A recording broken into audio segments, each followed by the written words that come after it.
예.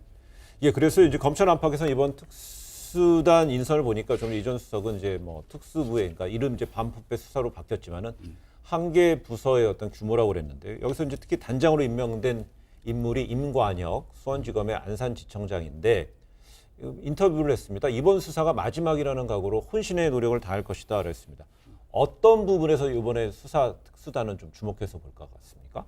제가 볼 때는 그 세월호 유족들이 122명을 고소 고발하고 했던 것은 거의 망라돼 있어요. 다시 말해서 사고의 책임자. 사고의 책임자라고 한다면 침몰의 책임자도 있고 그다음에 그 엉터리로 했던 구조에 대한 어떤 그 책임자도 있을 수가 있고 그 다음에 수사 과정을 왜곡시킨 책임자.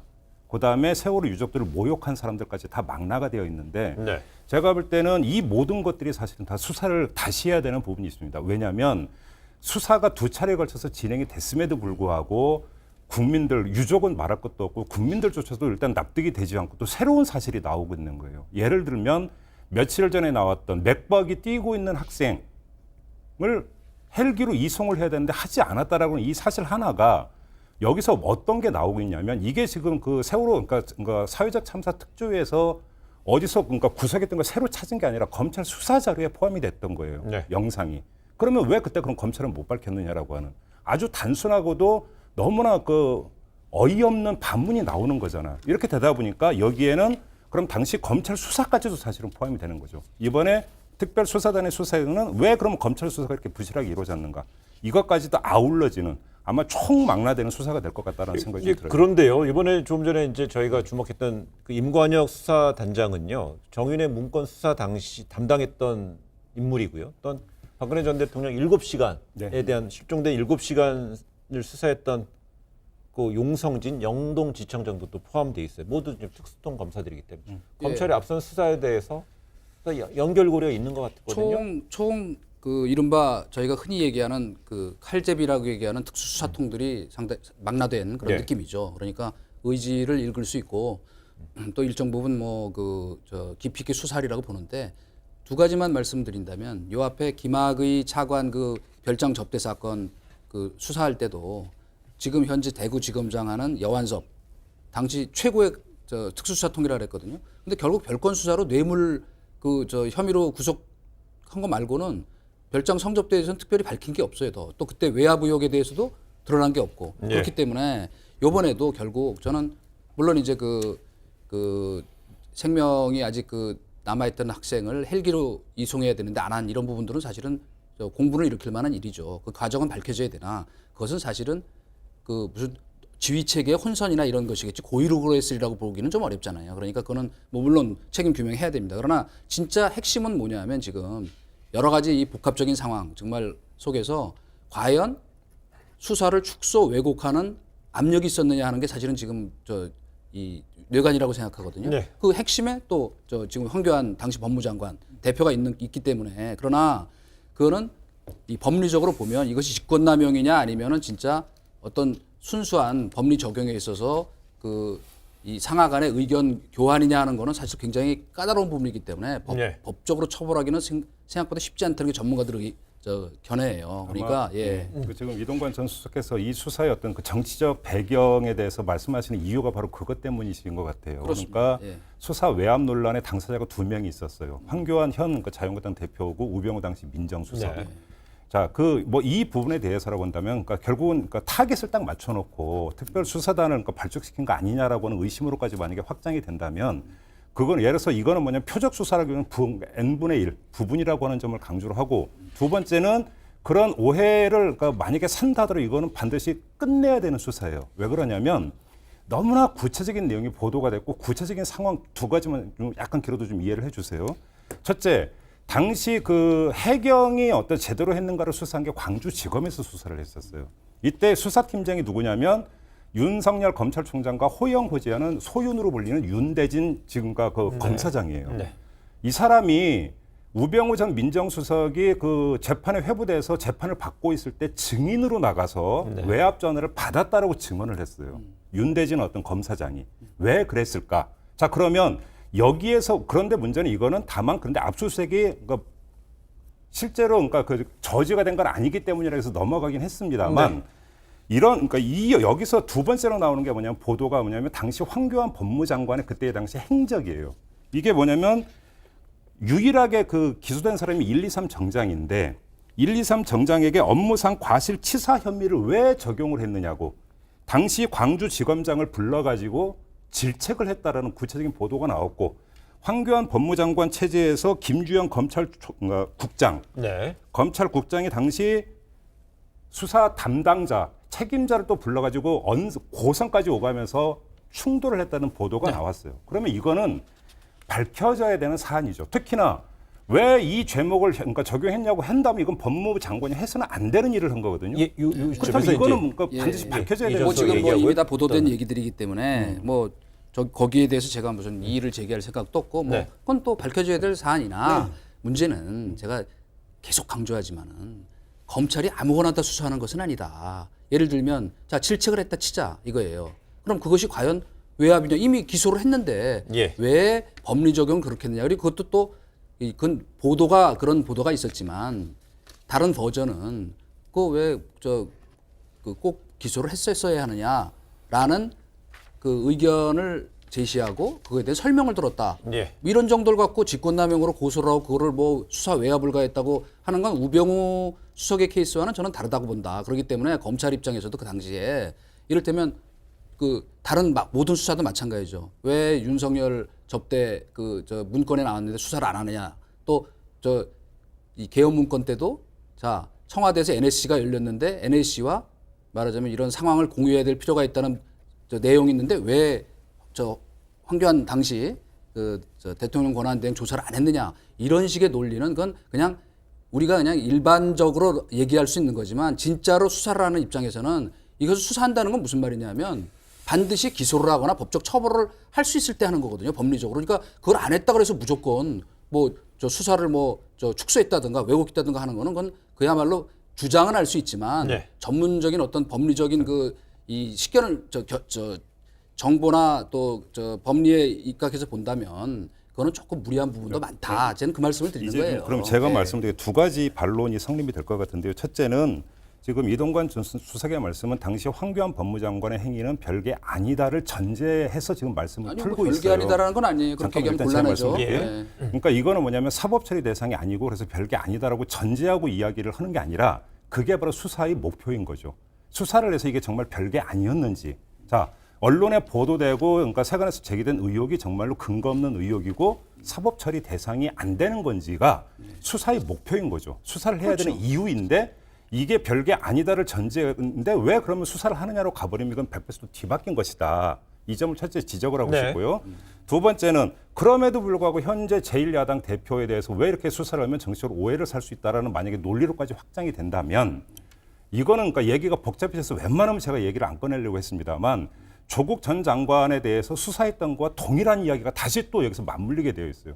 그런 식으로 따지면 인사청문회를 앞둔 미묘한 시점에 검찰이 그러면 그러니까 강제수 수사에 들어간 거에 대해서 그럼 또 어떻게 설명할 것이냐. 그러면 그때 이 검찰의 수사는 지극히 온당한 해야만 되는 수사였다라고 주장했던 사람들은 뭐라고 대답을 할 것이냐라고 하는 문제가 있는데 이런 식으로 논리를 제가 펴면 대답을 할게요. 잠깐만요. 그 얘기예요. 이런 식으로 논리를 펴면 이건 무한 평행선으로 가기 때문에 웬만하면 얘기를 안 하려고 했지만 첫 번째 부분은 분명히 그러니까 전제와 결론은 구분해서 볼 필요가 있다. 이 점을 좀 강조하고 싶습니다. 제가 그래서 앞에도 그 윤중천 별장 접대나 이른바 지난번에 계엄사 문건 저 관련해서 벌어졌던 그 상황을 설명드린 이유는 뭐냐면 지금 말씀하신 그 조국 전 장관의 그 혐의에 대한 수사 압수수색 이거는 지금 이미 너무나 명백하게 그 거의 범죄에 가까운 일이 벌어졌다는 게 저 표창장 위조부터 시작해서 심지어 뇌물 의혹까지 그걸 어떻게 수사를 안 할 수가 있겠어요. 그러나 이거는 법리 적용부터가 문제가 될 소지가 많은 사안이니까 사실은 명백한 증거나 그리고 뭐 대충 이제 문건으로는 냈을 거예요.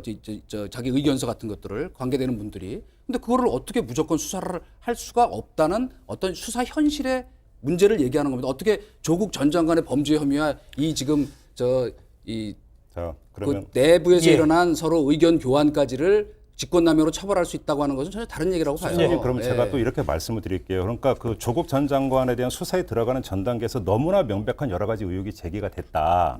이거에 대해서는 사실은 보는 사람의 어떤 주관적 평가의 영역이기 때문에 뭐라고 말씀을 안 드릴게요. 네. 다만 그러면 거기에 맞서는 다른 상황을 제가 제시를 해볼게요. 자, 사회적 참사 특조위라고는 법률에 의거해서 특별법에 의거해서 구성된 그 조사위원회에서 한 건은 이미 수사 의뢰를 했고 또 한 건을 수사 의뢰한다고 공식적으로 발표까지 했어요. 자, 그러면 그러니까 특조위라고는 법률 기구에 의해서 수사 의뢰된 것에 대해서 따라서 수사에 들어가는 것의 어떤 당위성은 더 높은 거라고 봐야 되는 거 아니겠습니까? 물론이죠. 예. 그러니까 그러나 아직 수사 의뢰를 하지 않았잖아요. 아니, 그다음에 한 건은 했고 한 그러니까. 건은 수사 의뢰를 한다고 공식 발표를 했다니까요. 아니 그러니까 제가 말씀드리는 건 뭐냐면 그러면 뭐든지 이 수사 의뢰하고 고발하면 다 수사합니까? 그건 아니거든요. 바로 똑같은 얘기고 그리고 케이스로 그러면 제가 나오는 이 얘기를 거예요, 하고 그러면. 싶어요. 제가 아까 왜 그 메스를 갖고 해야 될 일을 지금 저 중국 식칼 소림사 주방장이 갖고 다니는 큰 칼 갖고 하려고 그러냐는 얘기를 한 건 뭐냐면 그 필요한 부분들만 딱 집어서 하라 이거예요. 지난번에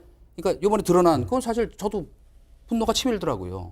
말이 안 되잖아요. 그 학생을 수송을 해야지. 그러니까 그런 거 밝혀서 처벌하면 돼요. 네. 그다음에 만약 이 부분도 지금 문제가 수사 외압이 문제가 된다면 그거를 딱 핀포인트에서 수사하면 되는데 지금 이 구조적인 문제, 뭐 해운사의 문제, 그 세모의 문제, 뭐 이런 구조적 문제, 또 해경의 구조 시스템의 문제, 당시의 지휘 체계의 문제 이런 거는 거의 대부분 5년 7개월 동안 6번 조사를 했잖아요. 어쨌든. 네. 그러니까 큰 틀에서는 저는 다 거의 드러났고 일부 왜냐하면 이게 물론 참 있어서도 안 되고 다시 재발해서는 안 되는 일이지만 교훈을 삼기 위해 철저히 규명하는 건 좋습니다만은 네.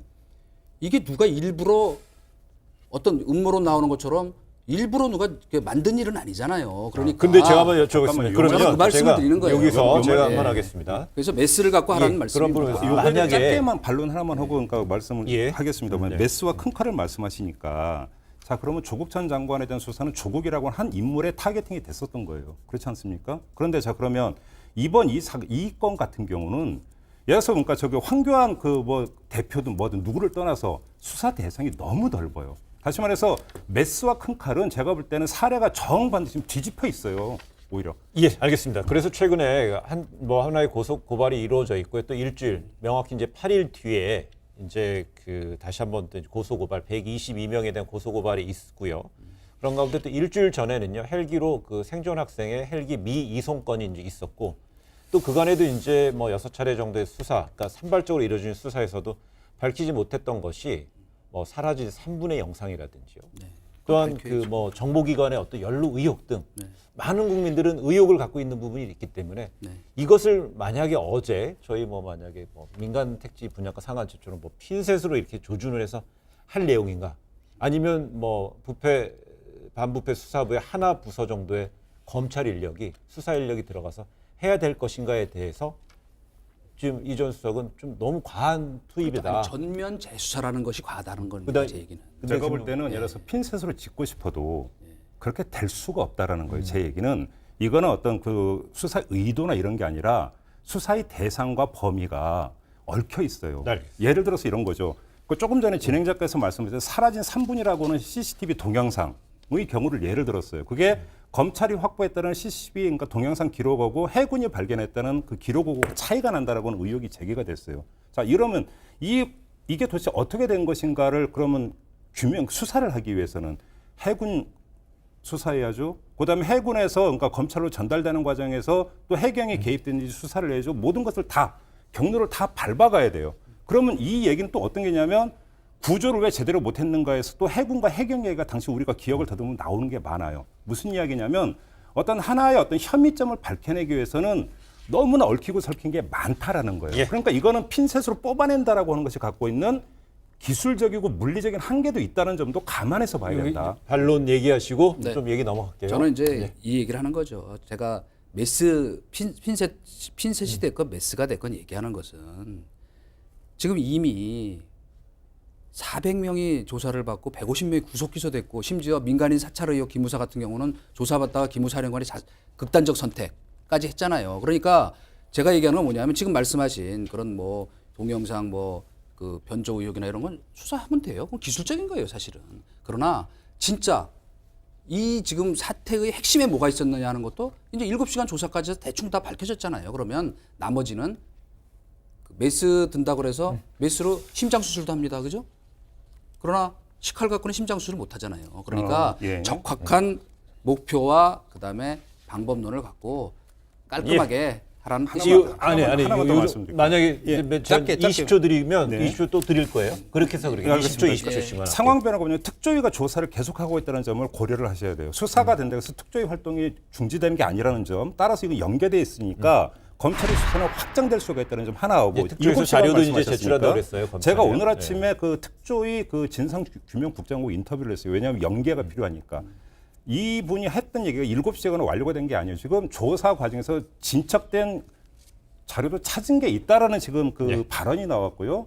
이것도 수사의 포인트 중에 하나라고 이야기가 나왔어요. 예, 뭐 그거 이런 점에서 나오면 해야죠. 수사는 할 게 상당히 많다. 이 알겠습니다. 점만 확인하겠습니다. 저는 이겁니다. 그러니까 특조위에서 조사하는 것도 좋고 다 괜찮 상관없이 이제 철저히 하자는 원칙에 대해서 이의가 없어요. 네네네. 다만 문제는 뭐냐면 이렇게 그 우리가 그 국가의 어떤 수사 역량이라는 것도 제한되어 있는 거거든요. 근데 굳이 이렇게까지 말하자면 총력을 기울여서 수사하듯이 해야 되는 것인가에 대해서 말씀을 드립니다. 알겠습니다.